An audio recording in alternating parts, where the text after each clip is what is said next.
Assalamualaikum warahmatullahi wabarakatuh. Tuan-tuan dan puan-puan, pada 28 Jun yang lepas, Ustaz Abdul Muin dalam salah satu kuliahnya.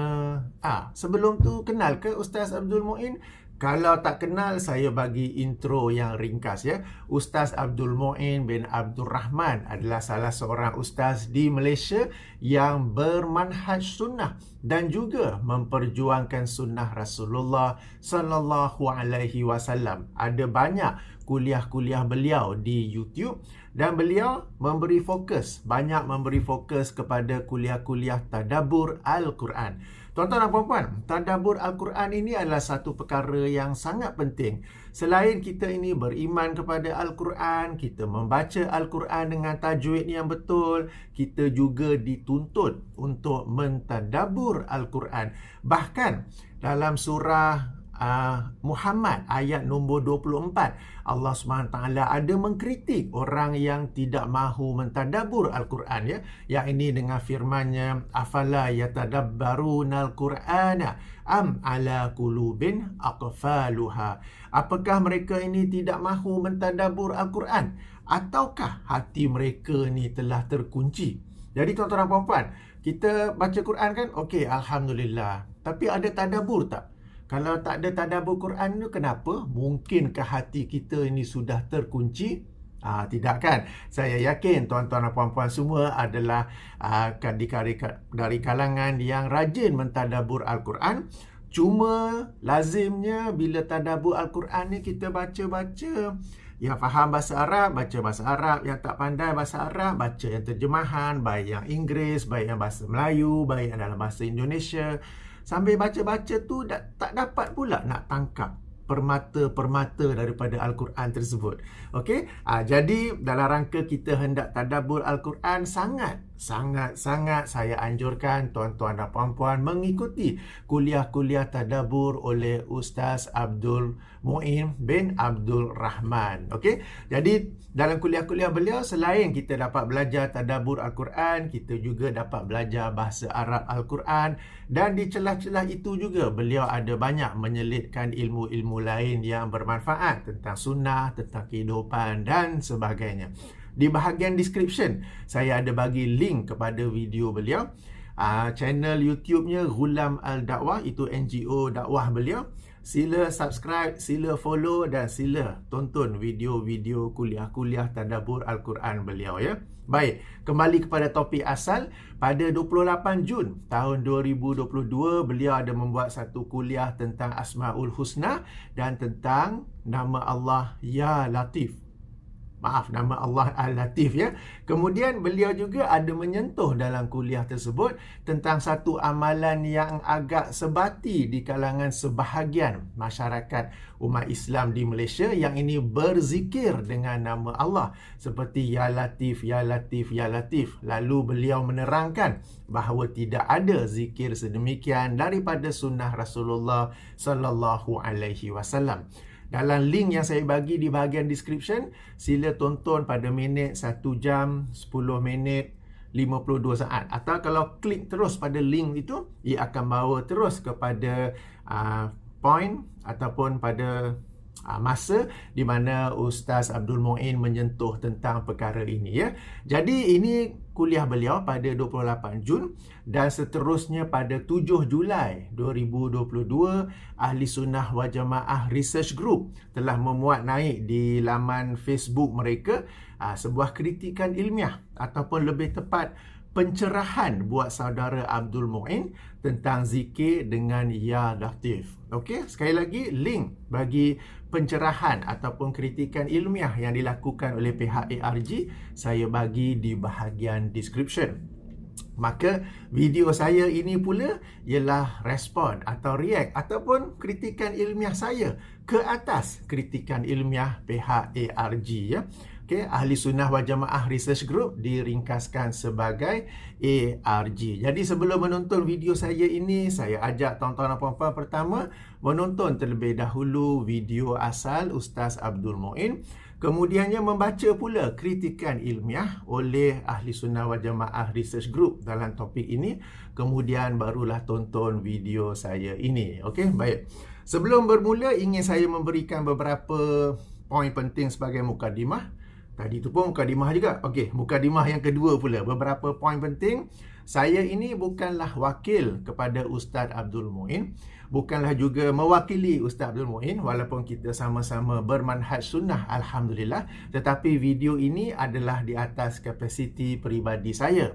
Jadi, seandainya tuan-tuan dan puan-puan ingin memberikan kritikan ilmiah kepada saya ataupun membetulkan kesalahan saya seandainya ada, maka tujukanlah ia kepada saya dan bukannya kepada Ustaz Abdul Muin, ya. Itu yang pertama. Yang kedua, baik dalam video ini mahupun dalam video-video react yang lain, video-video kritikan lain yang saya buat, saya ingin mengajak kepada para penonton semua untuk memberi komen-komen selari dengan akhlak Islam, selari dengan sunnah Rasulullah sallallahu alaihi wasallam yang memberi penekanan terhadap akhlak yang baik. Kita hendak mengikuti akidah yang berdasarkan sunnah Rasulullah sallallahu alaihi wasallam.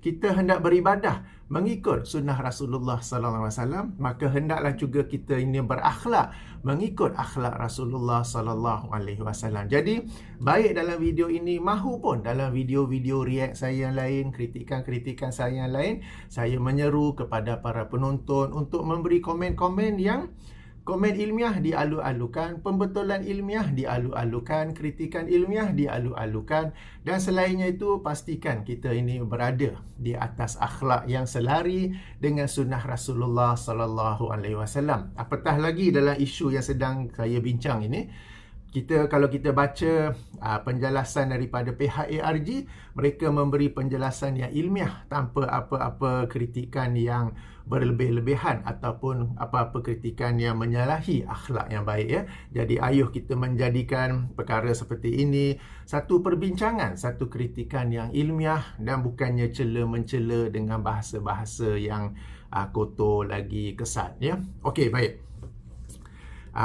Tadi saya sudah anjurkan kepada tuan-tuan dan puan-puan untuk menonton terlebih dahulu video Ustaz Abdul Muin. Tapi tak apalah. Kalau nak tonton video saya ini saja, saya ringkaskan poin-poin yang dikemukakan oleh Ustaz Abdul Muin dalam mengatakan tidak ada zikir ya latif ataupun zikir terhadap mana-mana nama Allah, ya. Okey. Ini daripada perkataan saya sendiri, ya. Poin pertama ialah apabila kita ini beribadah, mesti ada dua syarat. Mestilah ibadah itu memenuhi dua syarat untuk diterima oleh Allah Subhanahu Wa Taala. Syarat pertama ialah ikhlas. Syarat kedua pula menepati sunnah Rasulullah sallallahu alaihi wasallam.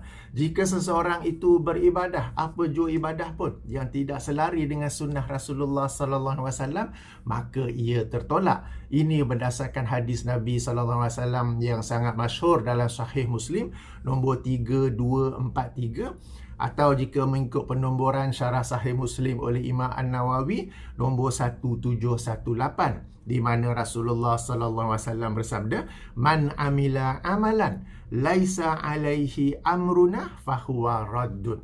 Sesiapa yang beramal dengan satu amalan yang tidak berada di atas perintah kami, yang ianya tidak berada di atas perintah kami, maka ia tertolak. Berzikir memang berada di atas perintah Rasulullah SAW, memang berada di atas suruhan Rasulullah SAW. Tetapi berzikir dengan Ya Latif, Ya Latif, berzikir dengan Ya Razak, Ya Razak, berzikir dengan Ya Hafiz, Ya Hafiz, dan ataupun mana-mana nama Allah yang lain, itu tidak berada di atas perintah, tidak berada di atas suruhan Rasulullah SAW, maka ia tertolak. Bukan sesiapa yang kata, tetapi Rasulullah SAW sendiri yang berkata dalam hadis yang masyhur ini, ya. Tentang dua syarat penerimaan ibadah ini telah saya jelaskan secara panjang lebar dalam buku saya 90 pelajaran tentang bid'ah. Bahkan dalam topik berzikir dengan nama-nama Allah ni, dalam buku saya yang sama itu juga ada satu bab khas di mana saya menerangkan tentang bahawa ini adalah satu bentuk amalan, satu bentuk ibadah yang bid'ah dan bukannya sunnah, ya. Tapi tak apa, di sini saya fokus kepada mengkritik dalil dan hujah yang dikemukakan oleh pihak ARG. Jadi, hujah pertama yang dikemukakan oleh Ustaz Abdul Muin ialah dalam rangka kita hendak beribadah, hendaklah ia memenuhi dua syarat. Pertama, ikhlas, dan kedua, memiliki contohnya ataupun perintahnya ataupun suruhannya daripada Rasulullah sallallahu alaihi wasallam. Orang yang berzikir ya latif, kita kata ya insya-Allah ikhlas, tetapi zikir tersebut sebenarnya tidaklah berdasarkan daripada suruhan ataupun perintah Rasulullah sallallahu alaihi wasallam.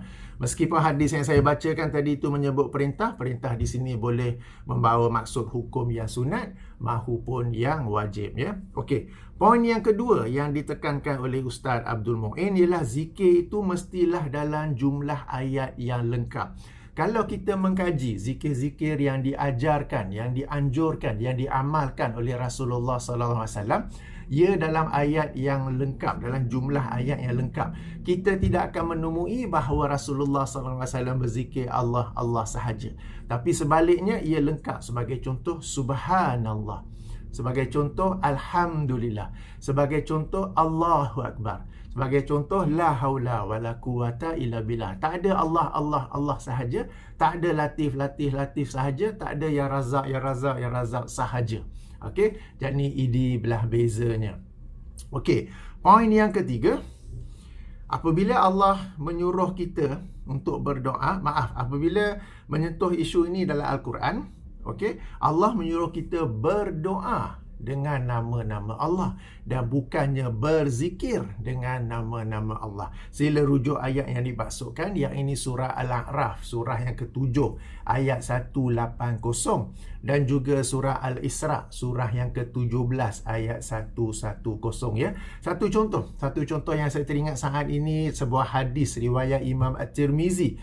Dalam sanadnya ada kelemahan, tetapi ada jalan riwayatan yang kedua dalam Al-Mustadrak oleh Imam Al-Hakim. Kedua-duanya ada kelemahan namun saling menguat antara satu sama lain, bahawa Rasulullah SAW apabila dalam kesukaran, apabila dalam suasana yang mendesak, baginda berdoa, Ya Hayyu Ya Qayyum birahmatika astaghisu.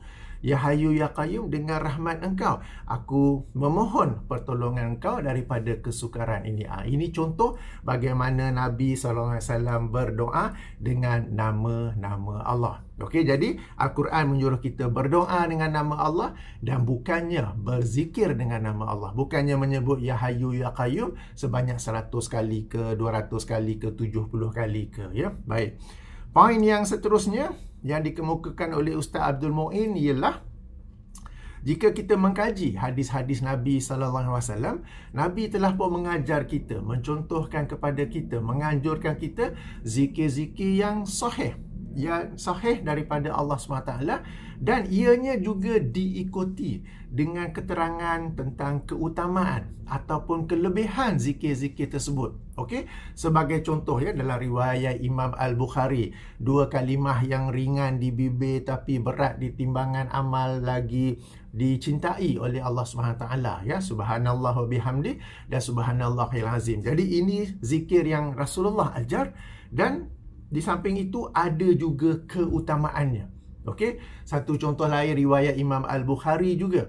Mahukah aku ajarkan pada kamu sesuatu daripada perbendaharaan syurga ataupun harta karun syurga? Sahabat menjawab, ya, sudah tentu ya Rasulullah. Maka Rasulullah berkata, mengucapkanlah la haula wala quwata illa billah. Jadi zikir-zikir yang Rasulullah ajar, ia bukan sekadar Rasulullah ajar, tetapi ia sahih daripada Allah SWT. Poin ini penting sebab dalam rangka kita berzikir, kita hendak mengingati Allah. Maka hendaklah kita mengingati Allah sebagaimana Allah mahu dirinya diingati, bukan sebagaimana yang kita mahu Allah diingati. Kalau kita mahu itu ikut selera kita sendiri. Tapi apabila kita berzikir kepada Allah, kita hendak mengingati Allah, maka hendaklah mengingati Allah sebagaimana yang Allah kehendaki, bukan sebagaimana yang dikehendaki oleh nafsu kita. Dan apabila kita berzikir kepada Allah sebagaimana yang Allah kehendaki, ada fadilat-fadilat, ada keutamaan-keutamaannya yang Allah SWT akan berikan kepada kita. Jadi ini bezanya antara zikir daripada sunnah berbanding zikir daripada sunnah masyarakat, ya. Zikir daripada sunnah Nabi SAW berbanding zikir yang biasa diamalkan di kalangan masyarakat.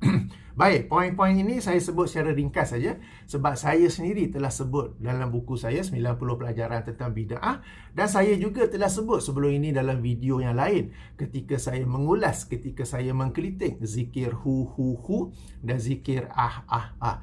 Link bagi kedua-dua video tersebut saya bagi di bahagian description. Sila tonton untuk penjelasan yang lebih mendalam tentang perkara ini ya. Baik, jadi itu secara ringkas hujah-hujah yang dikemukakan oleh Ustaz Abdul Muin bagi mengatakan tidak ada zikir ya Latif, mahupun zikir dengan nama-nama Allah yang lain. Maka ia dijawab dan diberikan kritikan ilmiah oleh pihak ARG di Facebook mereka. Okay? Jadi link Facebook itu saya bagi di bahagian description ya.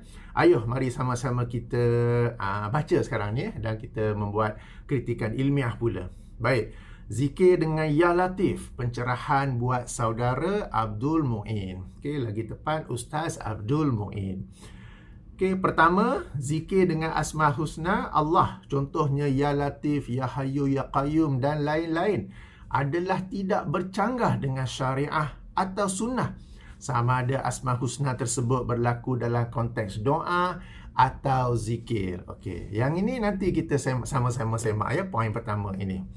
Hujah penyataan di atas adalah sebagaimana berikut. Pertama, pihak ARG mengemukakan penjelasan daripada Imam Ibn Qayyim Al-Jauziyah yang wafat tahun 751 Hijrah ya, bahawa doa adalah zikir. Mereka menukil daripada kitabnya Bada'il Al-Fawaid yang bermaksud doa adalah zikir kepada Allah, zat yang diminta yang mengandungi permintaan dan pujian kepadanya melalui asma atau sifatnya. Maka doa adalah zikir dengan adanya tambahan seperti mana zikir boleh disebut doa kerana mengandungi permintaan. Seperti sabda Nabi, seutama-utama doa adalah pujian kepada Allah. Dan tujuannya adalah bahawa setiap daripada doa dan zikir mengandungi yang lainnya dan masuk padanya. Apa yang dimaksudkan secara mudahnya, doa ini boleh dikatakan zikir kerana sambil kita berdoa, kita sebenarnya sedang mengingati Allah. Zikir juga boleh dikatakan doa sebab dalam zikir itu juga kita ada berdoa kepada Allah Subhanahu Wa Taala. Okay, kita setuju, no problem with it. Kemudian dikemukakan pula perenggan ada nombor 3. Selain daripada itu, sambung pihak ARG, kitab yang mengandungi zikir dan doa-doa nabawi karangan Imam An-Nawawi juga dibagi tajuk Al-Azkar. Ini bermakna bahawa antara zikir dan doa adalah saling melazimi dan tidak boleh dipisah-pisahkan dengan hukum yang berbeza. Jadi kenyataan ini kita setuju, saya pun setuju, tak ada apa-apa kritikan terhadapnya. Cuma sayang sekali namun begitu pihak ARG gagal mengemukakan daripada kitab, mana-mana kitab Al-Imam Ibn Qayyim Al-Jauziyah atau Imam An-Nawawi atau mana-mana imam yang lain bahawa mereka dalam kitab-kitab mereka ada menulis, ada menganjurkan, ada mencontohkan zikir yang menjadi perbincangan kita sekarang ini, yang ini menyebut salah satu daripada nama Allah dengan pengulangan yang banyak kali sebagai satu bentuk zikir. Apatah lagi di kalangan masyarakat kita, nama-nama Allah itu bukan saja disebut sebagai zikir tetapi disebut untuk mencapai satu tujuan tertentu. Sebagai contoh yang masyhur Ya Latif ini, kononnya bila dibaca dengan jumlah bilangan tertentu, kemudian ditiup kepada seseorang, ia dapat melembutkan hatinya. Katakanlah ada isteri ni dia menghadapi masalah suami yang sangat keras kepala, sangat degil, sangat ego. Maka petua yang biasa disampaikan oleh sebahagian ustaz kita ialah bacalah Ya Latif 100 kali ke, kemudian bila suami sedang tidur, tiuplah di mukanya, di dadanya kan. Ada anak yang degil, tak nak dengar cakap mak bapa, apa yang dianjurkan? Baca Ya Latif ni 100 kali ke, 200 kali ke, 1000 kali ke, lalu tiuplah kepada anak itu ya. Jadi zikir yang sedemikian ni, baik Ya Latif sahaja ataupun Ya Latif dengan tujuan tertentu, tidak ada dalam mana-mana kitab, atau saya perbetulkan, gagal dikemukakan oleh pihak ARG sebagai bersumber daripada mana-mana kitab para ulama, para imam kita ya. Demikian juga zikir-zikir lain, sebagai contoh ya Razak, ya Razak, ya Razak. Konon-konon baca zikir tu lama-lama jadi murah rezeki. Atau pagi-pagi nak buka kedai sambil duk buka pintu, buka grill, buka padlock apa semua tu, zikirlah ya Razak, ya Razak, ya Razak kan. Ini saya sebut contoh dah, jangan pula pergi amalkan apa ni. Okey. Jadi ini yang sedang kita bincangkan sekarang ni. Ada tak Imam Ibn Qayyim, ada tak Imam An-Nawawi dalam kitabnya Al-Azkar, ataupun dalam mana-mana kitab mereka yang lain, atau mana-mana imam yang lain, menganjurkan, mencontohkan, menyampaikan zikir seperti itu yang sedang kita bincang sekarang ni. Ini disebut secara teori. Okey, kita setuju. Tapi yang menjadi perbincangan kita sekarang ini ialah Ya Latif, Ya Latif, Ya Latif 100 kali. Ada tak Imam Ibn Qayyim menulis sedemikian tu? Ada tak Imam An-Nawawi dalam kitabnya Al-Azkar menulis seperti itu? Ya Razak, Ya Razak, Ya Razak, Ya Hafiz, Ya Hafiz, dan apa-apa nama Allah yang lain. Ada ataupun tidak? Okey. Kemudiannya di kalangan masyarakat kita, bukan sekadar zikir tu. Zikir itu pula dilakukan untuk tujuan tertentu, untuk mencapai petua. Ia menjadi petua untuk mencapai satu manfaat tertentu, satu tujuan tertentu. Yang itu lagi, ada tak Imam Ibn Qayyim, ada tak Imam An-Nawawi atau mana-mana imam yang lain menganjurkan yang sedemikian? Kalau ada, seandainya ada, sudah tentu terlebih pasti pihak ARG sendiri akan meletakkannya dalam tulisan mereka ini. Tapi nampaknya tak ada, ataupun akan datang. Okey, jadi setahu saya memang tak ada. Itu memang amalan di kalangan masyarakat kita yang disampaikan oleh sebahagian ustaz-ustaz sahaja ya. Kalau rujuk pada sunnah Nabi SAW, sudah tentulah juga tidak ada. Macam mana pula kata tak ada tu? Poin seterusnya ialah dalil-dalil daripada hadis-hadis tentang zikir-zikir Asma Husna. Okey, tuan-tuan dan puan, ayo kita masuk pada perbincangan seterusnya pula ya. Kedua, zikir Asma Husna terdapat dalilnya. Saya ni terlaju pula kata tak ada dalil ya. Baik, sebelum tu saya nak insist sekali lagi, saya nak ulang kaji sekali lagi. Perbincangan kita ialah berzikir dengan menyebut nama-nama Allah, mana-mana nama Allah, berulang-ulang kali, 40 kali ke, 70 kali ke, 100 kali ke, 200 ke, okey? Atau menyebut nama-nama Allah itu, berzikir dengan nama-nama Allah itu dengan keyakinan bila disebut dengan bilangan tertentu, jumlah tertentu, akan mencapai manfaat tertentu, akan mencapai fadilat tertentu, akan mencapai, macam saya katalah, baca Ya Latif tu boleh melembutkan hati kan. Jadi Ustaz Abdul Mu'in pun dalam kuliahnya itu ada memberi contoh kenapa Rasulullah SAW tidak baca Ya Latif 100 kali, 200 kali kepada pakciknya yang sedang dia berdakwah tu, yang tak nak terima dakwah Islam tu kan. Daripada dakwah baca je lah 100 kali, 1000 kali tiup. Okey, sebagai contoh ya. Jadi jangan lari topik ya. Topik kita ialah zikir dengan nama-nama Allah itu, apakah ia sunnah ataupun bukan. Baik, seterusnya, zikir Asma Husna terdapat dalilnya. Baik. Sebagai doa. Maksudnya Asma Husna disebutkan, kemudian diiringi dengan doa. Dan banyak sekali hadis Nabi yang menyebutkan sedemikian. Ya, betul, kerana ia berdasarkan kepada dua ayat Quran yang saya sebutkan tadi. Surah Al-A'raf, surah ke-7 ayat 180. Surah Al-Isra, surah ke-17 ayat 110. Sila rujuk ya. B, sebagai zikir, maksudnya Asma Husna disebut bukan kerana doa, tetapi sebagai kalimat zikir. Kemudiannya, seterusnya pihak ARG mengemukakan beberapa hadis sebagai dalil bahawa Rasulullah SAW kononnya pernah berzikir dengan Asma Husna. Jadi tuan-tuan dan puan, ayo kita mengkaji pula dalil-dalil ini. Bagi mengkaji dalil-dalil ini, saya akan pusing kamera untuk mengadap laptop saya. Sama-sama kita melihat dalil-dalil ini daripada perisian Maktabah Syamilah. Kita buka kitabnya yang asal dan kita semak, sama-sama kita semak ya. Okey. Baik, sebelum itu, sekarang ni pun dah 24 minit. Okey, jadi video ini memang panjang. Kita nak jelaskan bagi panjang, bagi habis cerita ya. Jadi sesiapa yang rasa panjang sangat, boleh stop, rehat sekejap, minum kopi, boleh sambung. Sesiapa yang rasa boleh boleh adjust playback speed, boleh dengar laju sikit sebab saya ni cakap slow. Jadi boleh increase playback speed ya. Tapi jangan laju sangat, waktu tak faham lah nanti. Okey. Jadi ayo sama-sama kita pusing kamera dan menghadap kepada laptop saya pula. Baik tuan-tuan, kita bertemu lagi. Sekarang kamera saya menghadap ke laptop saya. Kamera saya sebenarnya phone saya saja. Okey, sedang menghadap ke laptop ya. Dan di sini ialah daripada laman Facebook Ahli Sunnah Wal Jamaah Research Group. Ayuh kita kaji dalil yang pertama. Okey, riwayat Al-Bazzar dalam Al-Musnad. Baik. Mari kita rujuk. Ini adalah Musnad Al-Bazzar daripada perisian Maktabah Syamilah. Hadis nombor 662. Okey, ini sanadnya. Kita terus kepada daripada Ali. Yang ini Ali bin Abi Talib radhiyallahu anhu. Beliau berkata, "Lamma kana yamu Badrin qataltu syai'an min qitalin."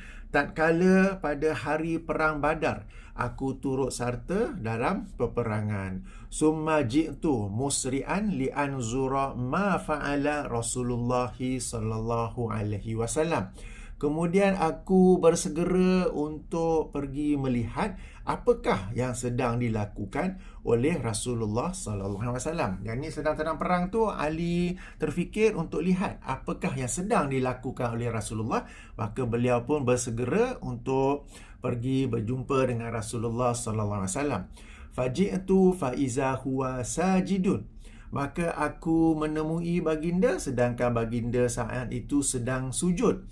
Yaqulu, sambil berkata, sambil mengucapkan, Ya Hayyu Ya Qayyum, Ya Hayyu Ya Qayyum, La yazidu alaihima. Baginda saat itu sedang bersujud sambil mengucapkan Ya Hayyu Ya Qayyum, Ya Hayyu Ya Qayyum, tanpa menambahi apa-apa di atas dua kalimah zikir tersebut. Summa raja'tu ila qitali. Kemudian aku kembali ke medan perang. Summa ji'tu wa huwa sajidun yaqulu zalika. Kemudian aku datang kembali kepada Rasulullah SAW dan baginda masih lagi sedang sujud dan mengucapkan yang sedemikian itu. Ya Hayyu Ya Qayyum. Summa zahabtu ila qital. Kemudian aku pergi ke medan perang. Summa raja'tu. Kemudian aku kembali. Wa huwa yaqulu zalika. Dan Nabi SAW masih mengucapkan yang sedemikian itu. Yang ini Ya Hayyu Ya Qayyum. Fafatahallahu alaihi. Maka Allah mengurniakan kemenangan ke atas baginda ya. Demikian hadis riwayat Imam Al-Bazzar. Seterusnya berkata Imam Al-Bazzar, dan hadis ini tidak kami ketahui diriwayatkan daripada Ali, daripada Nabi SAW, melainkan daripada bentuk ini dan daripada isnad ini. Maka berdasarkan hadis ini, okey, pihak ARG berhujah bahawa Rasulullah SAW berzikir Ya Hayyu Ya Qayyum, Ya Hayyu Ya Qayyum ya. Okey, jadi dijelaskannya zikir Rasulullah SAW di atas secara konteks boleh disebut doa memohon kemenangan dalam perang. Tetapi juga boleh disebut zikir walaupun zahir siyaqul kalam tidak dalam konteks doa. Dan orang yang berzikir Ya Latif misalnya, boleh jadi dalam hatinya sedang berharap atau berdoa kepada Allah Subhanahu Wa Taala, sama seperti zikir Rasulullah di atas. Okey, alright. Jadi ulasan saya ataupun kritikan saya, pertama sekali, kalaulah pihak ARG boleh memberikan nombor hadis, itu lebih bagus, lebih molek supaya orang lain pun boleh rujuk. Kemudiannya, kenapa tidak dijelaskan darjat hadis? Okey, riwayat Imam Al-Bazzar saja darjat hadisnya apa? Sahih ke, hasan ke, dhaif ke, atau selainnya? Okey, tak apa. Ayuh kita semak ya. Kembali kepada Maktabah Syamilah. Ini hadisnya. Okey. Baik. Rujukan pertama saya guna untuk mengetahui darjat hadis ialah dengan merujuk kitab yang masyhur ya, Majma' Az-Zawaid wa Manba' Al-Fawaid oleh Imam Nuruddin Al-Haytami yang wafat tahun 807 Hijrah. Okey. Baik. Beliau mengemukakan riwayat yang sama dalam bab meminta pertolongan dengan berdoa. Hadis nombor 17197. Setelah mengemukakan riwayat yang sama ini, beliau berkata, diriwayatkan oleh Al-Bazar, ya betul, kita tadi baca kan, Musnad Al-Bazar, dan isnadnya Hasan. Isnadnya Hasan. Dan diriwayatkan oleh Imam Abu Ya'la dengan yang seumpama sedemikian itu. Okey, alright. Ini penilaian oleh Imam Al-Haytami, Nuruddin Al-Haytami. Bagaimana pula penilaian ahli hadis yang lain? Okey. Alang-alang dah disebut tentang Imam Abu Ya'la, diriwayatkan juga oleh Imam Abu Ya'la. Saya mengetahui bahawa kitab beliau itu, iaitu Musnad Abu Ya'la, ada disemak hadis-hadisnya oleh dua tokoh hadis sekarang ini, ya. Sebab Musnad Al-Bazar setahu saya belum ada lagi. Okey, belum ada lagi ahli hadis yang menyemak darjat hadis-hadisnya selain daripada apa yang disebut oleh Imam Al-Haytami ini. Tetapi Musnad Abu Ya'la ada. Penyemak yang pertama, Musnad Abu Ya'la, ialah Syekh Salim Hussein Asad Ad-Darani yang baru saja meninggal dunia beberapa bulan lepas, ya.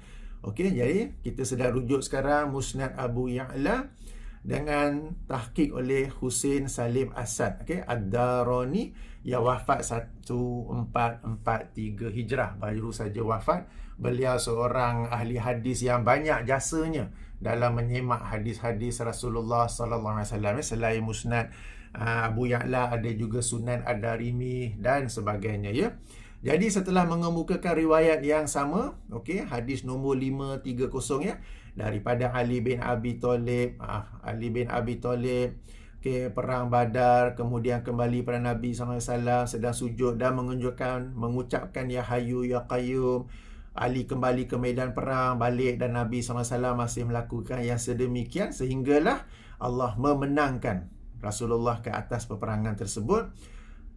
Berkata Syekh Hussein Salim Asad Ad-Darami, isnadnya dhaif. Okey, kalau kita rujuk sanad yang ke atas ni sama, ya, dengan apa yang dikemukakan sanad yang digunakan oleh, yang dikeluarkan oleh Imam Al-Bazar. Okey, tapi tak pula dijelaskan kenapa dhaif. Baik, ini sebab dalam perisian Maktabah Syamilah ni kadang-kadang ada copyright control. Dalam kitabnya yang asal saya ada di rumah, alhamdulillah. Cuma sekarang ni saya berada di hotel kerana tugas penerbangan, tak dapat saya nak tunjuk. Tapi kalau edisi bercetak ada penjelasannya, ya. Tak mengapa. Kita ada Musnad Abu Ya'la yang edisi lain pula yang disemak oleh Musnad Abu Ya'la, ya, yang disemak oleh Sa'id bin Muhammad As-Sanuri. Alright. Dan ini ada sekali penjelasan di nota kaki tentang darjat hadis tersebut, ya. Baik, sama hadis nombor 530. Sama juga dengan zikir Ya Hayyu Ya Qayyum itu, sehinggalah akhirnya Allah memenangkan Rasulullah sallallahu alaihi wasallam. Jadi terhadap hadis nombor 530 ini, apa pula penilaian Syekh As-Sanuri? Beliau berkata, nampak, ya, bawah sekali nota kaki untuk hadis nombor 530, ianya adalah dhaif. Kemudian dijelaskan, ya, hadis ini dikeluarkan oleh siapa selain Imam Abu Ya'la. Dijelaskan lagi kenapa kedhaifannya, dijelaskan lagi perawi yang bermasalah, iaitu Ubaidullah bin Abdul Rahman bin Mauhab. Sama, ya, ada dalam perawi ini, ada juga dalam sanad Musnad Al-Bazar. Sanad yang dikeluarkan oleh Al-Bazar. Perawi, bukan yang ni, maaf, ya, sebelah ni, Ubaidullah bin Mauhib. Nama penuhnya ialah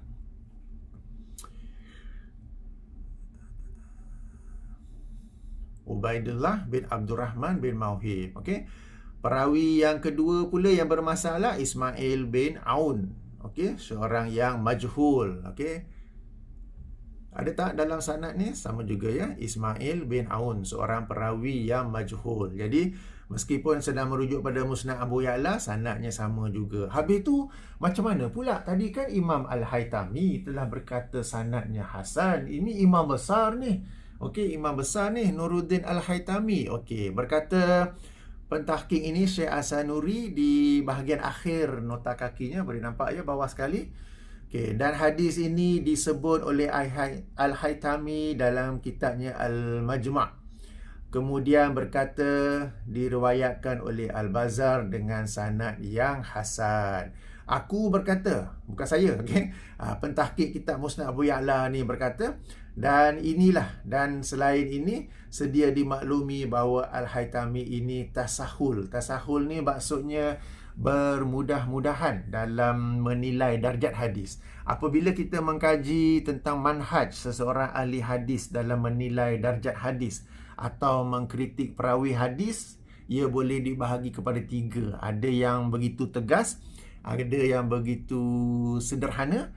Tegas ni kita sebut very strict, okay? Seperti Imam Al-Bukhari. Ada yang bersederhana dan ada yang tasahul ni saya sebut sebagai bermudah-mudahan. Bukan cincai tau, yang bermudah-mudahan. Jadi penilaian Al-Haytami ni baik dalam hadis ini mahupun yang lain-lainnya, dikatakan oleh pentahqiq kitab ini bahawa memang dikenali manhaj Imam Al-Haytami dalam menilai hadis adalah bermudah-mudahan. Sebab itu kalau kita rujuk di kalangan para ahli hadis, agak ramai juga yang tidak terus menggunakan penilaian Imam Al-Haytami, tetapi sebaliknya mereka mengkaji ataupun menyemak penilaian hadis tersebut dengan mana-mana para ahli hadis yang lain, ya, baik dalam hadis yang sedang kita bincang ini mahupun mana-mana hadis yang lain. Jadi ringkasnya dari sudut sanad, hadis yang dikemukakan, hadis pertama, dalil pertama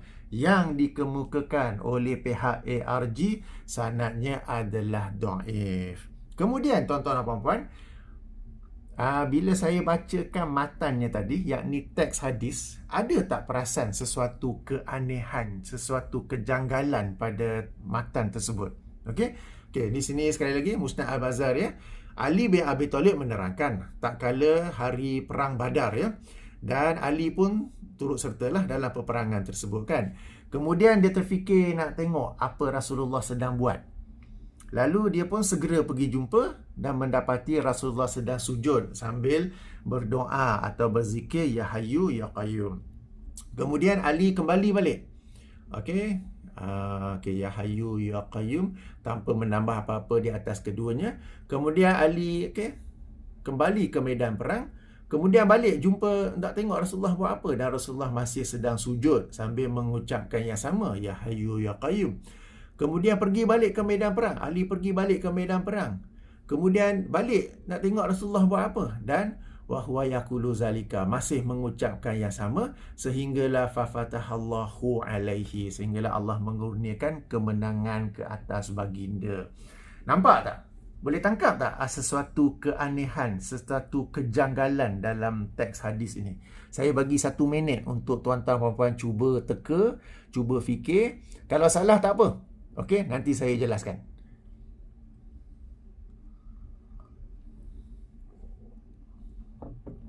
Okeylah, dah 1 minit dah. Okey, baik. Dapat fikir tak? Dapat tangkap tak kejanggalannya? Okey, saya terangkan, ya. Nabi kita yang kita sayangi ni, Muhammad sallallahu alaihi wasallam, beliau seorang nabi, beliau seorang rasul, beliau seorang ketua keluarga, beliau seorang pendakwah, beliau seorang pemimpin, beliau seorang pemimpin negara Islam di Madinah, dan beliau ini macam-macam, dan beliau juga adalah seorang panglima perang. Beliau adalah juga seorang komando perang, beliau juga adalah seorang jeneral perang.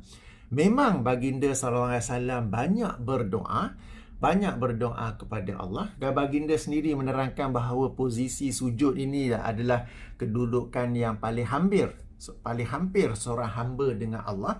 Tetapi baginda juga mengajar kita bahawa doa itu hendaklah diikuti dengan usaha. Okey, kalau kita kaji hadis ini, perang Badar sama-sama kita tahu, kan, musuh lebih kurang 1,000 orang.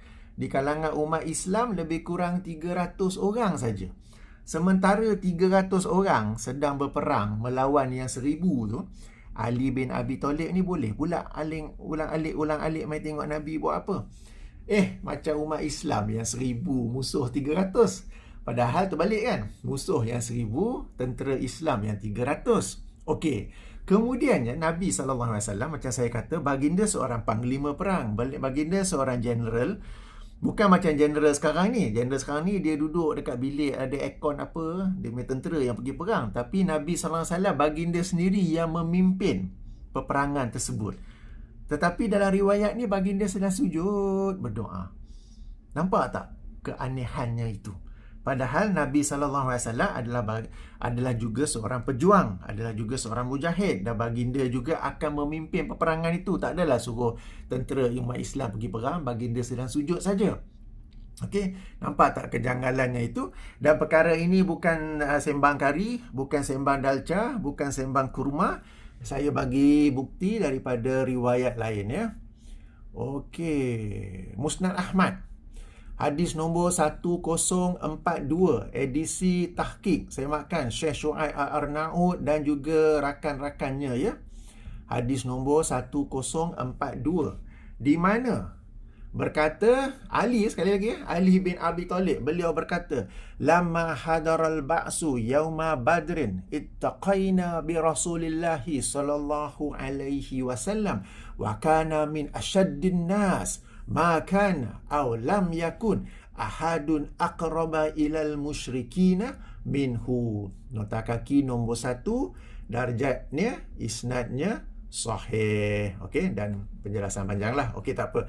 Apa berkata Ali? Okey, nombor hadis ada, darjat hadis ada. Ayuh, apa kata Ali bin Abi Talib? Tatkala peperangan pada hari Badar mencapai kegentingannya ataupun kemuncaknya, ya. Perang sedang paling hangat saat itu. Kami berlindung, kami menjadikan Rasulullah sebagai dinding, ya. Kami berlindung dengan Rasulullah sallallahu alaihi wasallam. Maknanya Rasulullah sallallahu alaihi wasallam orang yang paling depan dalam medan perang itu, para sahabat yang lain duk ikut belakang baginda. Okey, they are using him as the wall, okey, sebagai contohnya, ya. Bukan para sahabat yang ke depan, Rasulullah di belakang, tak. Rasulullah ni yang paling berani, yang paling di hadapan, para sahabat berada di belakang, ya. Dah ittaqaina, kami berlindung dengan Rasulullah SAW. Wa kana min asyaddin nas, dan baginda ni adalah yang syadid, yang seberani-berani manusia. Bukan duduk sujudnya, yang seberani-berani manusia. Ma kana aw lam yakun ahadun aqraba ilal musyrikina minhu. Tidak ada seorang jua pun yang lebih mendekati barisan pejuang musuh daripada kalangan musyrikin berbanding baginda. Ini yang sahih. Inilah Nabi Muhammad SAW yang kita kenal. Baginda apabila pergi perang, baik perang Badar, baik perang Uhud, baik perang Khandaq, baik mana-mana perang lain, baginda turut serta berperang, turut serta memegang pedang. Pedang tak sampai 900 kilo, ya. Okey. Turut serta memakai baju besi, dan beliau, baginda lah yang di hadapan sekali memimpin peperangan. Okey, ini yang sahih. Yang apa kita baca di sini ni. Alright. Yelah, saya nak kata, bukan nak kata doa tak bagus. Doa tu bagus, tapi doa hendaklah diikut serta dengan usaha. Kemudian kita bertawakal kepada Allah agar hasilnya itu sebagaimana yang kita kendaki. Tapi kalau baca riwayat ni balik, Ali ni saya boleh ulang-alik. Amboi, banyak masa dalam medan perang, Rasulullah pula duduk sujud saja, ya hayyu qayyum, ya hayyu ya qayyum. Okey, Ali pergi balik perang, balik tengok Rasulullah buat sedemikian. Pergi balik perang, balik Rasulullah buat sedemikian. Jadi nampak tak keganjilan dalam hadis ini, keganjilan dalam matan ini. Okey, dan bukan sekadar ganjil dari sudut logik ke, dari sudut sirah ke, dari sudut biografi Rasulullah sallallahu alaihi wasallam, ia juga ganjil berbanding riwayat yang lebih sahih. Bukan lebih sahih, tadi itu dhaif sebenarnya. Ini adalah hadis yang sahih bahawa Rasulullah lah yang paling hadapan, para sahabat semua di belakang. Rasulullah bukan sujud kat depan tu, tak, memimpin perang. Okey, dan baginda lah yang seberani-berani manusia daripada semua. Okey, dan tidak ada seorang pun yang lebih hampir dengan barisan pejuang-pejuang musuh melainkan Rasulullah sallallahu alaihi wasallam. Jadi tuan-tuan dan puan-puan, dalil pertama yang dikemukakan oleh pihak ARG ianya tertolak kerana sanadnya dhaif, dan kedua, matannya, teks hadisnya itu tertolak bila dibandingkan dengan riwayat lain yang lebih sahih, dan bila dibandingkan dengan biografi ataupun ciri-ciri Rasulullah SAW yang kita semua kenali. Jadi di sini saya merasa agak kecewa dengan sikap ARG yang semata-mata hendak menekankan tentang zikir Ya Hayyu Ya Qayyum ini sampai mereka mungkin terlepas pandang tentang keganjilan riwayat tersebut. Tetapi ya, satu poin lain saya nak highlightkan juga. Okey, kalau rujuk teks Arab sini, ia memang penuh sebagaimana dalam Musnad Al-Bazar ya, sampai sini kan. Okey, sehinggalah Allah mengurniakan kemenangan ke atas baginda. Tetapi teks terjemahannya tidak penuh. Apakah pihak ARG tertinggal terjemahannya atau tak mau bagi terjemahan yang penuh? Sebab kalau diberi terjemahan yang penuh, para pembaca yang mungkin rata-rata tidak tahu bahasa Arab, kalau diberi teks yang penuh tu akan nampak keganjilan riwayat ini. Tak apa, kita berbaik sangka ya bahawa pihak ARG tertinggal untuk menterjemah teks yang penuh ini ya. Baik, so riwayat pertama saya kata tertolak kerana isnadnya, bukan riwayat pertama, dalil pertama tertolak kerana isnadnya dhaif, sanadnya dhaif, dan juga teks hadis, matan hadis itu tertolak. Baik, dalil kedua riwayat Muslim. Okey, kalau riwayat Muslim, Sahih Muslim lah kan. Okey. Bagilah nombor hadis. Senang kita sama-sama nak check kan. Okey, tak apa. Seterusnya, Sahih Muslim. Okey. Penomboran mengikut syarah Imam An-Nawawi, penomboran nombor 487. Okey, memang sahih. An Aisyata nabba'athu. Okey, daripada Aisyah radhiyallahu anha, beliau menerangkan bahawasanya Rasulullah SAW apabila rukuk dan sujud, lazimnya apabila rukuk dan sujud membaca Subuhun Kudus Rabbul Malaikatu Waruh. Tuan-tuan apa, riwayat ini sahih dan kita tidak ada masalah menerimanya. Cuma ia tidak menjadi dalil yang menyokong ARG. Lah, apa hal pula dah? Okey, ingat tak tadi saya bacakan hujah-hujah yang dikemukakan oleh Ustaz Abdul Muin ya. Salah satu daripadanya ialah zikir-zikir yang dibaca oleh Rasulullah SAW. Ia adalah dalam bentuk jumlah ayat yang penuh. Ia bukan nama Allah sahaja, tetapi dalam jumlah ayat yang penuh. Okey, di sini ni, mana nama Allah? Kudus kan? Al-Kudus. Rasulullah SAW berzikir Al-Kudus, Al-Kudus, Al-Kudus saja ke ataupun dalam jumlah ayat yang lengkap? Yang ini Subuhun Kudus Rabbul Malaikatu Waruh. Jadi hadis ini, dalil ini sebenarnya tidak pun menyokong ARG, sebenarnya menyokong Ustaz Abdul Muin bahawa apabila Rasulullah SAW ada berzikir nama Allah, ia adalah dalam jumlah ayat yang penuh, bukan nama Allah saja. Dalam kes ini bukan Al-Kudus saja, Al-Kudus, Al-Kudus, Al-Kudus, tetapi Subuhun Kudus Rabbul Malaikatu Waruh. Okey, kejap terlanggar pula kamera, semangat sangat cakap. Okey, jadi tuan-tuan puan-puan, ini sahih. Okey, dan apabila kita solat, salah satu pilihan bacaan zikir ketika solat selain yang kita biasa baca Subhana Rabbiyal Azim bi Subhana Rabbiyal A'la ialah Subuhun Kudus Rabbul Malaikatu Waruh. Okey, sahih. Kita pun boleh amalkan. Memang kita pun amalkan, cuma ia bukanlah dalil untuk menyunahkan, untuk mensunahkan, untuk membolehkan zikir dengan nama-nama Allah. Sebab masyarakat kita apabila zikir dengan nama-nama Allah, mereka hanya sebut nama Allah sahaja. Ya Latif, Ya Latif, Ya Latif, Ya Kudus, Ya Kudus, Ya Kudus, dan sebagainya. Padahal kalau zikir-zikir yang diajar, dibaca, dianjurkan oleh Rasulullah SAW, ia bukan sekadar nama Allah, tetapi dalam jumlah ayat yang lengkap. Dan ini sebenarnya salah satu dalil yang menjelaskannya ya, bahawa Rasulullah tidak baca Kudus saja, Ya Kudus saja, tapi Subuhun Kudus Rabbul Malaikatu Waruh. Okey, jadi dalil yang sahih, tetapi bukanlah dalil yang menyokong ARG, sebaliknya dalil yang menyokong Ustaz Abdul Muin. Alright, boleh kita ke dalil seterusnya? Kembali kepada hujah pihak ARG. Okey, dalil ketiga, sebuah hadis riwayat Imam Ibnu Abi Dunya, ya. Okey, bahawa Rasulullah SAW bersabda, sungguh seorang hamba di neraka Jahannam memanggil selama 1000 tahun dengan nama Allah, Ya Hanan, Ya Manan. Okey, di sini ada penjelasan panjang sikit. Dah memang panjang pun, sorry ya. Kita cerita bagi habis lah kan, jangan pendek-pendek. Baik, antara salah faham atau salah amal di kalangan sebahagian masyarakat kita ialah menyangka Ya Hanan adalah nama Allah.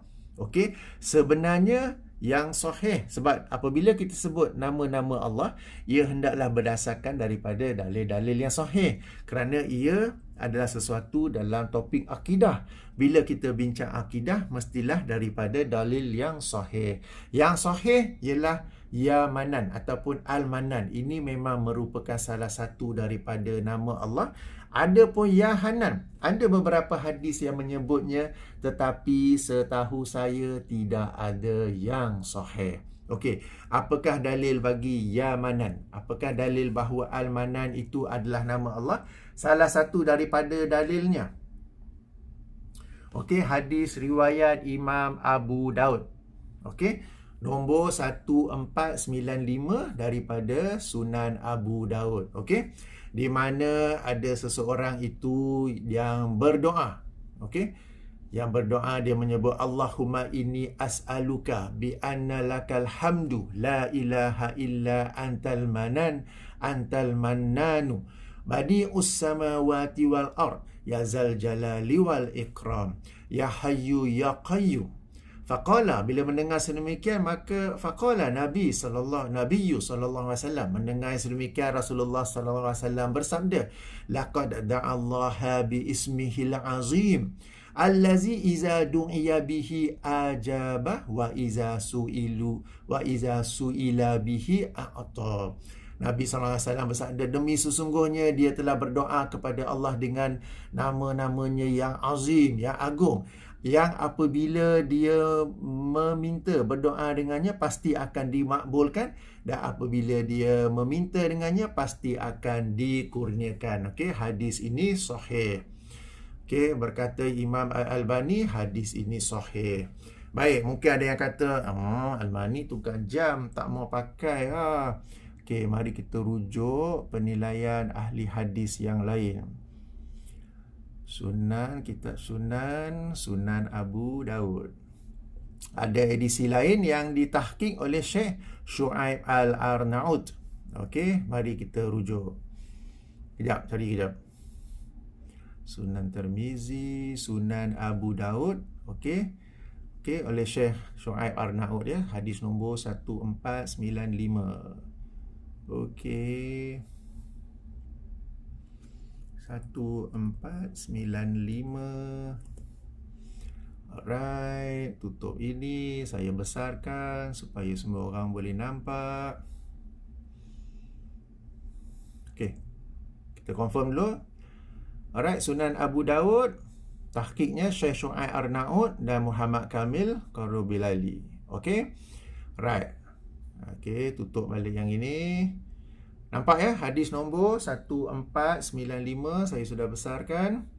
Okey, sama ya, Allahumma inni as'aluka bi anna la ilaha illa antal mananu badi'u. Okey, sampai habis nota kaki nombor 1, hadis sahih. Okey, apa nilai Syekh Shu'aib Arnaud? Hadisnya sahih, sama seperti mana penilaian Syekh Al-Albani sebelum ni, hadis sahih. Jadi Al-Mannan memang sahih, merupakan salah satu nama Allah. Adapun Ya Hanan, yang itu tu sebenarnya tidak ada hadis sahih. Termasuklah hadis yang dijadikan dalil oleh pihak ARG, ya, dalil ketiga tadi tu yang kita baca. Okey, hadis itu ada juga dalam Musnad Ahmad. Okey, sebab kalau riwayat Imam Ibnu Abi Dunya, kitabnya tu ada dalam Perisian Maktabah Syamilah, tapi tak ada pula ahli hadis yang menilai darjatnya. Tak mengapa, kita ada hadis yang sama. Okey, riwayat Imam Ibnu Dunya, ya. Okey, sama ya, tengok ya teks Arabnya di sini. Alright, sama saja teksnya dalam Musnad Ahmad. Hadis nombor 13411 mengikut edisi tahqiq Syekh Syuaib Al-Arnaud dan juga rakan-rakannya. Okey. Sama ya, daripada Anas bin Malik anna Nabi sallallahu alaihi wasallam qala inna abdan fi jahannam, sesungguhnya seorang hamba dalam neraka jahannam. Sambung, la yunadi alfa sanatin, dia menyeru sebanyak 1000 kali ataupun 1000 tahun. Betul, 1000 tahun ya, pembetulan 1000 tahun bukan 1000 kali. Ya Hanan, Ya Manan. Okey, panjang hadis ni. Nota kaki nombor 1. Apa nombor 1? Isnadnya dhaif jiddan. Tu dia, apa hai hadis dhaif jiddan bawa jadi dalil pula ni. Kalau dhaif yang ringan mungkinlah boleh atas tujuan keutamaan beramal. Tetapi hadis yang mula-mula tu, riwayat Imam Al-Bazzar dalam musnadnya, sanad dia dhaif yang biasa-biasa, bukan dhaif jiddan. Tetapi sebagaimana saya jelaskan, matannya tertolak. Okay, kerana menyalahi ciri-ciri Rasulullah sallallahu alaihi wasallam. Dalil kedua sahih Muslim, memang sahih lah.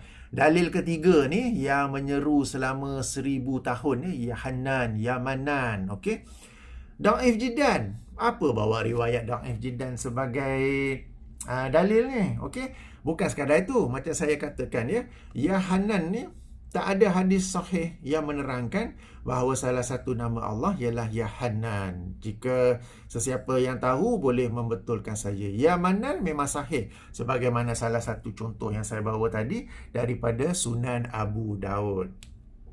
Baik, saya nak tunjuk satu poin lain. Hadis yang sama ni juga dikeluarkan oleh Imam Ibnu Khuzaimah dalam kitabnya At-Tauhid, juga oleh Ibnu Abi Dunya. Tadi kan riwayat Ibnu Abi Dunya, okey, jadi muhakkik dah jelaskan. Okey, ada juga oleh Ibnu Abi Dunya dalam kitabnya Hasanuz Zan Billah. Okey, Imam Abu Ya'la, Imam Al-Baihaqi, Imam Al-Baghawi daripada jalan Salam bin Maskin dan dengan sanad yang sama. Poin ini penting tuan-tuan dan puan-puan, sebab kadang-kala bukan di kalangan ahli hadis ARG, bukan, di kalangan orang-orang awam yang tertipu. Okey, mereka ni bila kita kata hadis itu dhaif, mereka akan balas balik. Engkau tahu satu jalan periwayatan saja, padahal ada jalan-jalan periwayatan lain yang menguatkannya. Tetapi dia sendiri tak bagi jalan periwayatan tersebut. Itu yang pertama. Yang keduanya, apabila para ahli hadis mereka menyemak sesuatu hadis, mereka dah jelaskan dia juga diriwayatkan dalam kitab-kitab lain apa semua, tetapi dengan sanad yang sama. Okey, jadi tak payahlah buat alasan macam tu, macamlah kami ni tak tahu. Okey, alright. Jadi Ya Hanan ini bukan salah satu nama Allah, kerana nama-nama Allah ia perlu disabitkan berdasarkan dalil yang sahih. Maka dengan itu juga dalil ketiga yang digunakan oleh pihak ARG adalah tertolak. Jadi semua tiga dalil yang digunakan oleh pihak ARG untuk menyokong zikir Ya Latif, Ya Latif, Ya Latif, Ya Razak, Ya Razak, Ya Razak, Ya Kudus, Ya Kudus, Ya Kudus dan apa-apa lain, semuanya adalah bukan semua ya. Ada tiga dalil, ada tiga dalil. Dalil yang pertama dhaif dari sudut sanad, tertolak dari sudut matan. Dalil yang kedua sahih tetapi ia tidak menyokong pihak ARG, bahkan ia sebenarnya menyokong pihak sunnah ataupun pihak Ustaz Abdul Mu'in bahawa jika Rasulullah ada berzikir nama Allah, ia dalam jumlah ayat yang penuh, bukan nama Allah itu sahaja. Dalam kes ini yang sahih itu apa? Subuhun Kudus Rabbul Malaikatu Warruh. Dalil ketiga dhaif jiddan. Okey, baik. Seterusnya. Okey. Tidak setiap yang tidak diperbuat oleh Nabi adalah bid'ah. Okey, poin ini telah saya terangkan beberapa kali dalam video-video yang lain. Dan di sinilah letaknya perbezaan antara pencinta sunnah dan pencinta bid'ah. Kejap. Tadi kata buat video, buatlah kritikan yang ilmiah. Janganlah sebut perkataan-perkataan yang tak baik. Ni apa pula sebut pecinta bid'ah ni? Ini kan perkataan yang tak baik. Tuan-tuan dan puan-puan, dalam video-video saya sebelum ni memang saya sebut pencinta sunnah dan pencinta bid'ah. Apabila saya sebut pencinta bid'ah, ia bukanlah satu perkataan yang saya masukkan dalam bentuk yang negatif ataupun perkataan yang buruk ataupun derogatory. Sebab memang mereka ni mencintai sunnah dan mereka membuktikannya dengan mengikuti, mereka ni memang mencintai bid'ah. Baik, saya ulangi sekali lagi. Apabila saya menggunakan perkataan ataupun gelaran pencinta bid'ah, bukanlah saya masukkannya sebagai sesuatu yang negatif, bukanlah saya masukkannya sebagai satu yang buruk, kerana sememangnya mereka ini mencintai bid'ah. Mereka membuktikannya dengan mewar-warkan bid'ah itu dan bersungguh-sungguh, bukan sekadar mengamalkannya, bersungguh-sungguh membela bagi mengatakan bahawa bid'ah tersebut adalah okey, adalah hasanah, adalah boleh diamalkan. Jadi ini beza antara pencinta sunnah. Pencinta sunnah pula bersungguh-sungguh belajar sunnah, bersungguh-sungguh mengamalkan sunnah, bersungguh-sungguh menyebarkan sunnah kepada masyarakat. Dan pada waktu yang sama bersungguh-sungguh membasmi bid'ah, kerana bid'ah adalah virus yang boleh merosakkan, menghancurkan, mematikan sunnah. Bid'ah ini kalau dibiarkan saja, ia akan merebak. Orang akan menyangka itulah sunnah. Sehingga sunnah Nabi SAW yang ori, yang tulen akan tenggelam sehingga orang tidak tahu langsung. Maka ciri-ciri pencinta sunnah ialah mereka membasmi bid'ah. Berbeza pula dengan pencinta bid'ah. Mereka bukan sekadar mengamalkan bid'ah, tetapi mereka bersungguh-sungguh membela bid'ah mereka itu supaya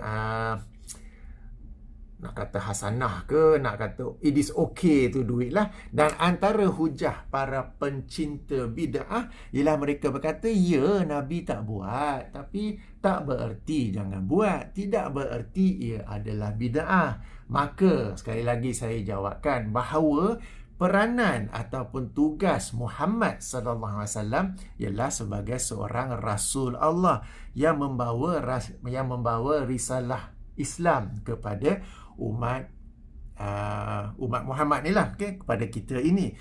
He is the messenger of God. Jadi jika Rasulullah SAW tidak membawa risalah tersebut, tidak membawa amalan tersebut, tidak membawa akidah tersebut, bererti ia sememangnya tidak dimaksudkan sebagai sebahagian daripada syariat Islam. Bererti ia sememangnya tidak dikehendaki oleh Allah Subhanahu Wa Taala. Jika Allah memang memaksudkan ia sebagai sebahagian daripada agama Islam ini, sebahagian daripada syariat Islam ini, Allah akan menurunkannya dan ia akan disampaikan oleh Rasulullah sallallahu alaihi wasallam. Ada sebahagian orang time managementnya very bad. Lalu dia sangka Rasulullah ni pun time management very bad. Lalu dia buat alasan Rasulullah ni tak sempat nak buat semua. Sebenarnya kalau Rasulullah tak buat semua pun tak apa, baginda boleh saja mengajar ataupun menganjur para sahabat untuk membuatnya. Dan baginda ada banyak masa untuk menganjurkannya, ya. Tak semestinya dalam kuliah saja, sambil menunggang unta, sambil berjalan-jalan sama-sama pun ada saja benda-benda yang baginda ajarkan. Dan kemudiannya pada zaman Rasulullah SAW pun para sahabat pada ketika itu diberi keistimewaan untuk membuat-buat sesuatu amalan yang baru. Kerana kenapa mereka berani buat? Sebab pada zaman itu adanya Rasulullah SAW yang hadir bersama mereka untuk approve atau disapprove. Sebahagiannya Rasulullah approve, sebahagiannya Rasulullah disapprove. Maka apabila turunnya ayat pertama surah Al-Hujurat pada tahun ke-9 Hijrah, dengan turunnya ayat yang menerangkan kesempurnaan Islam dalam bahagian awal surah Al-Ma'idah, para sahabat tidak lagi berani melakukan yang sedemikian itu. Jadi ada banyak masa, banyak peluang untuk Rasulullah SAW dan para sahabat mengajar, menganjurkan, mencontohkan sesuatu amalan. Apabila Rasulullah tidak melakukan sedemikian, berarti ia sememangnya tidak dimaksudkan sebagai sebahagian daripada agama Islam. Tidak dimaksudkan sebagai sebahagian daripada syariat Islam. Demikianlah juga dengan zikir yang sedang kita bicarakan sekarang ini, ya. Ya Latif, Ya Latif, Ya Latif. Rasulullah SAW tidak mengamalkannya, tidak menganjurkannya, tidak mencontohkannya. Dan para sahabat pada zaman baginda pun tidak ada yang nak cuba-cuba buat. Tengok Rasulullah approve ke disapprove. Berarti ia sememangnya tidak dimaksudkan sebagai sebahagian daripada agama Islam. Baik, kembali kepada poin ketiga ni. Tidak setiap yang diperbuatkan Nabi adalah bid'ah. Okey, telah saya jelaskan tadi. Ia secara lebih terperinci disebut sebagai sunnah tarkiyah. Dan ia ada kategori-kategorinya. Apa yang Rasulullah tinggalkan dalam urusan dunia. Apa yang Rasulullah tinggalkan kerana bimbang ia disyariatkan, difardukan, dan apa yang Rasulullah SAW tinggalkan padahal faktor yang mendorongnya ada, sementara kebimbangan ia difardukan tidak ada. Maka apabila Rasulullah tinggalkan, berarti yang sunnah ialah meninggalkannya, ya. Itu ada dalam buku saya 90 pelajaran tentang bid'ah. Telah saya jelaskan panjang lebar berserta dengan dalil-dalilnya, dan setiap dalil ada nombor hadis dan ada darjatnya. Okey, tak payah tuan-tuan dan puan-puan kena pergi semak-semak pula. Baik. Kita sambung, ya. Okey, bukti bahawa tidak setiap yang tidak dilakukan Nabi pasti bid'ah, tidak memerlukan perincian dan penafsilan, adalah athar berikut. Mereka pihak ARG mengemukakan satu contoh, ya, riwayat Imam Ibnu Abi Shaybah, wafat tahun 303 Hijrah tak silap saya. Beliau ada Musannaf Ibnu Abi Shaybah, ada Musnad Ibnu Abi Shaybah. Sayang sekali saya cari riwayat ni dalam dua-dua kitab itu tak jumpa pula. Tak apa. Sesungguhnya Umar bin Al-Khattab radhiyallahu anhu ketika masuk ke Baitul Maqdis, saat masuk ke Baitul Maqdis, berkata labbaik Allahu labbaik. Okey, labbaik Allahumma labbaik. Ini kita kata mesti pelik kan? Sepatutnya ucap labbaik Allah ni bila buat umrah, bila buat haji kan? Bila menuju ke Baitullah. Ini kenapa pula masuk Baitul Maqdis? Okey. Apa yang dilakukan oleh Umar bin Khattab di atas tidak diperbuat oleh Nabi. Apakah Umar melakukan bid'ah? Jeng. Tapi sebelum tu, riwayat ni sahih ke tidak? Pihak ARG tidak mengemukakannya. Tak apa, ayuh kita semak. Kembali kepada perisian Maktabah Syamilah. Kalau dah dijelaskan awal-awal sahih ke tidak ke bagus. Okey, saya merujuk kepada sebuah kitab yang disusun oleh Imam Ibnu Hajar Al-Asqalani, ya. Al-Matalibul Aliyah bi Zawaid Al-Masanidus Samaniyah. Okey, kitab ini tujuan ataupun metodologi penyusunannya nak sama dengan Majma' Az-Zawaid wa Manba' Al-Fawaid. Yang ini menghimpun kitab-kitab musnad, kitab-kitab musannaf, sebab kitab-kitab ini asalnya disusun atas nama sahabat, lalu disusun semula atas bab-bab fiqh, ya. Okey. Jadi ada riwayat ini. Okey, ya. Nombor 1269. Okey, anna Umar, bahawasanya Umar bin Al-Khattab radhiyallahu anhu tatkala memasuki Baitul Maqdis, beliau mengucapkan labbaik Allahumma labbaik. Okey. Sama, ya, yang kita baca tadi. Okey, apa kata muhakkik? Okey, ada satu tim, ya. Ini ramai-ramai yang dipimpin oleh Dr. Said bin Nasr bin Abdul Aziz At-Tashri. Okey, ada satu tim yang menyemak hadis-hadis dalam kitab ini. Apa kata mereka? Muka surat seterusnya. Takhrij. Okey, dikeluarkan oleh Yaqub bin Sufyan Al-Baswi fi Ma'rifah At-Tarikh, fi Ma'rifah wa Tarikh, daripada juga oleh Imam Al-Baihaqi dalam Sunan Al-Kubra, dan juga disebut oleh Imam Al-Busiri dalam Mukhtasar Al-Ittihaf. Alright, daripada Ishaq Ibnu Ruhuyah. Okey. Hukum hadis, darjat hadis. Isnad dhaif. Alamak, isnad dhaif. Dalam sanadnya terdapat Muhammad bin Ishaq yang dituduh sebagai melakukan tajlis dan dia meriwayatkannya secara an-anah. Dan berkata Al-Bushiri, riwayat Ishaq dengan sanad yang dhaif kerana tajlisnya Ibnu Ishaq. Okey, mari kita rujuk balik. Okey, dalam sanadnya ada ke? Okey, haddatsana Muhammad bin Ishaq an Muhammad bin Shihab. Okey. Muhammad bin Ishaq ni perawi yang masyhur. Okey, kalau kita pernah dengar sirah Ibnu Ishaq kan? Itulah Muhammad bin Ishaq. Bila dia meriwayatkan sirah, okey. Bila dia nak riwayatkan hadis ataupun kisah sirah dia hendak dijadikan hujah, perlulah disemak lanjut.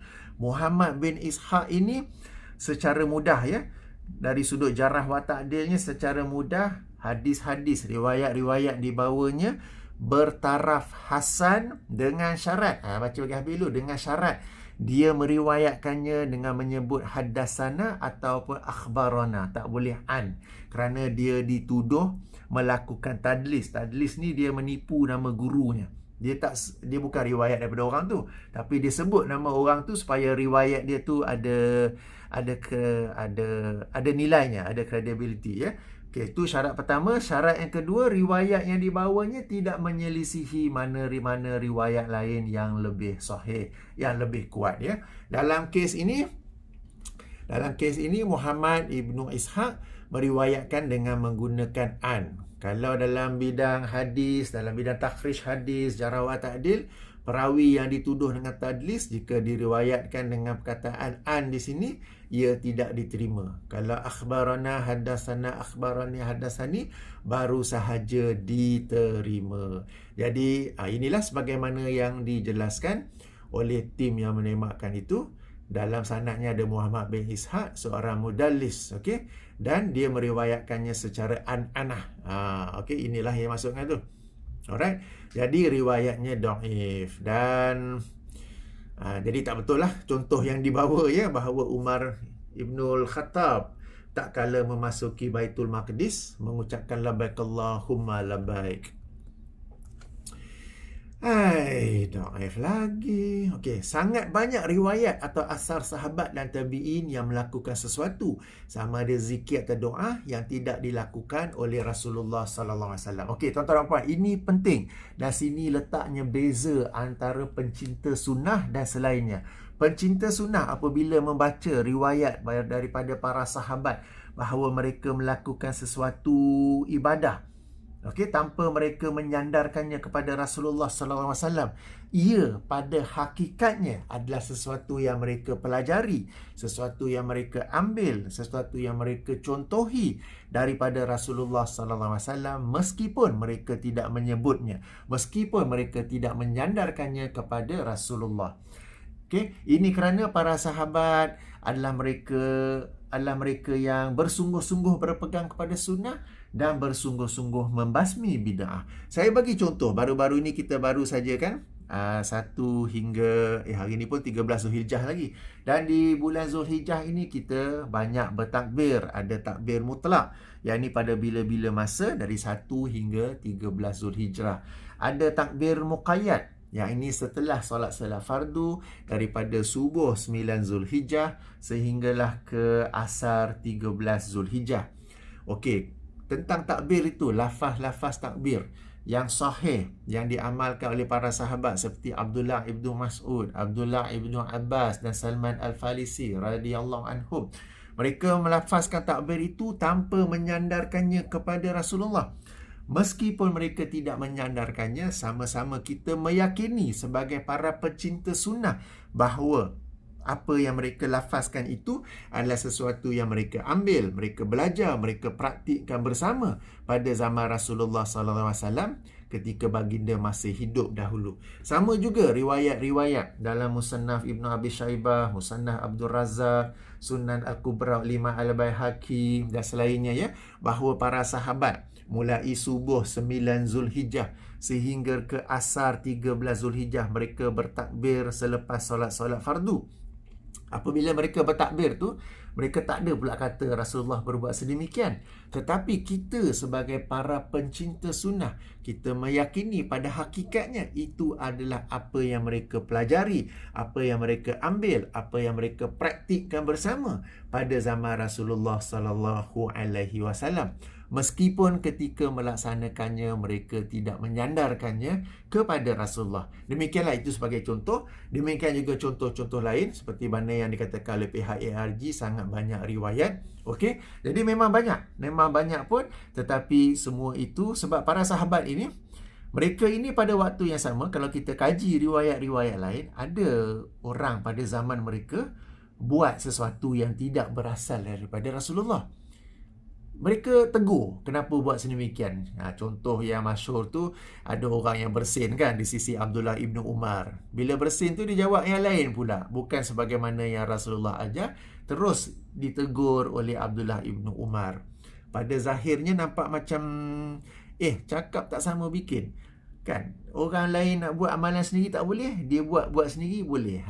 Okey. Padahal yang benar, para sahabat ini mereka tidak melakukan apa-apa ibadah, melainkan semuanya berasal daripada Rasulullah sallallahu alaihi wasallam. Dan kerana itulah juga mereka menegur, membetulkan, mengkritik orang-orang pada zaman mereka seandainya ada di kalangan mereka itu yang melakukan amalan yang baharu, amalan yang bid'ah ya. Jadi di sini sekali lagi terletak bezanya antara pencinta sunnah dan juga yang selainnya ya. Perkara ini dengan dalil-dalilnya, dengan contoh-contohnya sekali lagi dalam buku saya 90 pelajaran tentang bid'ah. Tuan-tuan dan puan-puan, bila dikatakanlah apa yang Nabi tak buat tu taklah semestinya bid'ah, ia sebenarnya membuka pintu, membuka injap empangan. Okey, dan akan keluarlah air yang begitu deras, akan keluarlah berbagai macam bentuk bid'ah. Kerana ialah Nabi tak buat, tapi Nabi tak kata jangan buat. Kita bagi contoh dalam bab akidah, bid'ah Nur Muhammad, bid'ah Wahdatul Wujud dan pelbagai-bagai jenisnya. Nanti link saya bagi di bahagian description ya. Bid'ah Martabat 7 dan macam-macam lagi. Kalau nak diperhujahkan, mereka juga akan berhujah. Ya, Rasulullah tak ajar Nur Muhammad. Ya, Rasulullah tak ajar Wahdatul Wujud, tak ajar Martabat 7. Tapi Nabi tak ajar, Nabi tak buat, tak sepertinya tak boleh buat. Samalah juga dengan ibadah-ibadah, amalan-amalan ibadah pula. Nabi tak buat, tak semestinya berarti bid'ah. Maka macam-macam ibadah orang akan buat atas alasan yang sama itu. Maka ia sebenarnya membuka pintu. Kan kalau empangan tu kan, dia menakung air yang banyak kan. Bila buka injap tu, air keluar begitu deras. Jadi manusianya akan gunakan logik akalnya, akan menggunakan nafsunya, berbuat berbagai-bagai bid'ah. Cumanya dengan alasan, ya, Nabi tak buat, taklah berarti bid'ah. Ya, Nabi tak buat, Nabi tak kata jangan buat.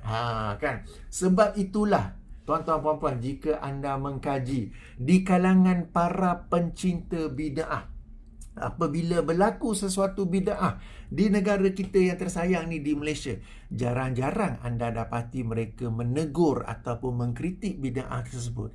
Kenapa? Sebab mereka nak berhujah macam mana? Kalau nak berhujah itu bid'ah, pihak yang buat bid'ah tu pun akan kritik mereka balik. Engkau buat bid'ah atas alasan Nabi tak buat, boleh buat. Kenapa pula kami nak buat bid'ah atas alasan Nabi tak buat, kami pun nak buat, tak boleh pula?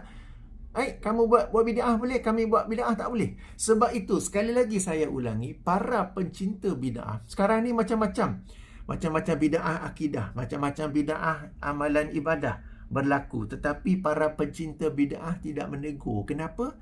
Sebab nak tegur macam mana? Yang mereka tu pun guna hujah yang sama kami guna. Kalau kami tegur, kami pun kena balik juga nanti. Okey, tuan-tuan dan puan-puan. Okey. Alright, dah nak sejam dah ni. Okay. Bukan nak sejam dah sejam dah pun. Okey, poin yang seterusnya.